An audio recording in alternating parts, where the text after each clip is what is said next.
How to enable or disable Face ID for unlocking iPhone. First, let's return back to the home screen. And from the home screen, tap on Settings. Now in Settings, we scroll down, then tap on Face ID and Passcode. Next, enter your passcode.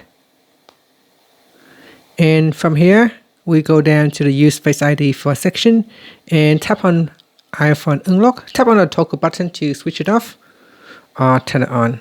When you turn this feature on, if you lock your phone, and we can swipe up, and here you can see I can use Face ID to unlock it, but for the first time to use it, you need to enter the passcode.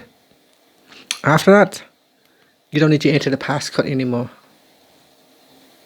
As you can see, when I put my face in here, you can see the lock will be unlocked when it recognizes my Face ID.